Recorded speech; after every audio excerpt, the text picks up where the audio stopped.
तर आता आपण 21वा सेशन त्या ठिकाणी स्टार्ट करतोय. त्याच्यामध्ये तुम्हाला D5 या सेल मध्ये क्लिक करायची आहे. D कॉलम मधील 5 नंबरचा जो सेल आहे त्याच्यावरती क्लिक करा.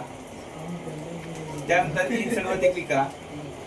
इन्सर्ट मधून आयकॉनला क्लिक करा. त्यामधून कम्युनिकेशन या शब्दावरती क्लिक करा. त्यामधून पहिला जो आयकॉन आहे त्याच्यावरती क्लिक करा आणि त्यानंतर इन्सर्ट बटनला क्लिक करा. हा पहिला क्वेश्चन तुमचा इथं पूर्ण होत आहे. पुन्हा 2 नंबरचा क्वेश्चन, त्यामध्ये कंपनीचा लोगो इन्सर्ट करायचा आहे. त्यासाठी पुन्हा C5 वरती क्लिक करा.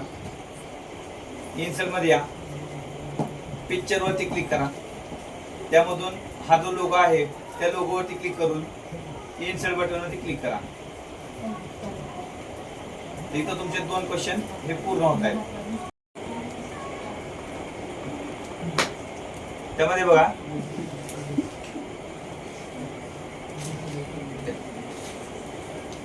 या ठिकाणी तुम्हाला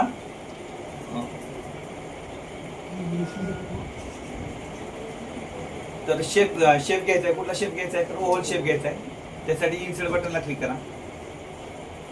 इन्सर्ट मधून शेप ऑप्शन आहे त्या शेप ऑप्शन वरती क्लिक करा आणि त्यामधून ओव्हल म्हणजे गोल याच्यावरती क्लिक करून तो शेप तुमच्या इथं स्क्रीनवरती घ्यायचा आहे.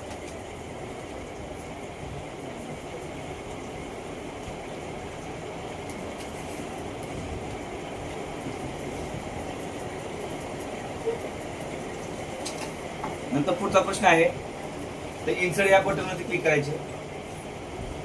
त्यामधून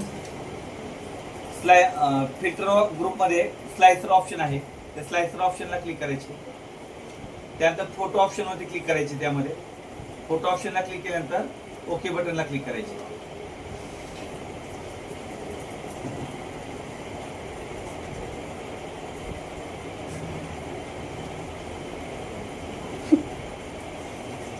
त्यानंतर पुढचा प्रश्न आहे तुम्हाला टेक्स्ट बॉक्स इन्सर्ट करायचा आहे. इन्सर्ट मध्ये जायचं. त्यामधून इथे टेक्स्ट ऑप्शन आहे. टेक्स्ट ग्रुप मधून त्या ठिकाणी टेक्स्ट बॉक्सला क्लिक करायचे.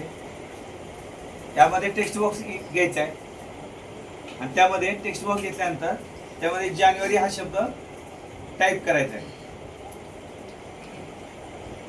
त्यानंतर सबमिट बटनला क्लिक करायचे.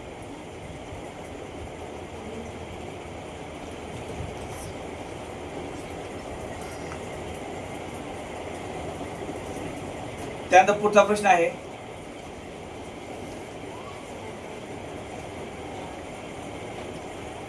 तर इथं इन्सर्ट ग्रुपला क्लिक करायचे.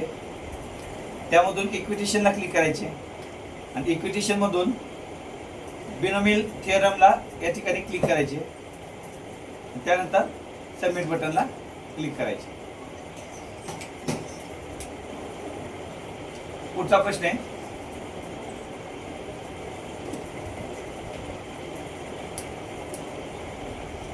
तुम्हाला या ठिकाणी पिव्होट टेबल इन्सर्ट करायचं आहे.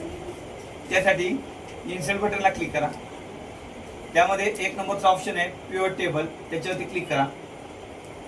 त्यानंतर इथला कुठला एखादा ऑप्शन सेल आहे ते सेल सिलेक्ट करा आणि नंतर ओके बटनला क्लिक करा आणि त्यानंतर कॅन्सल बटनला क्लिक करा.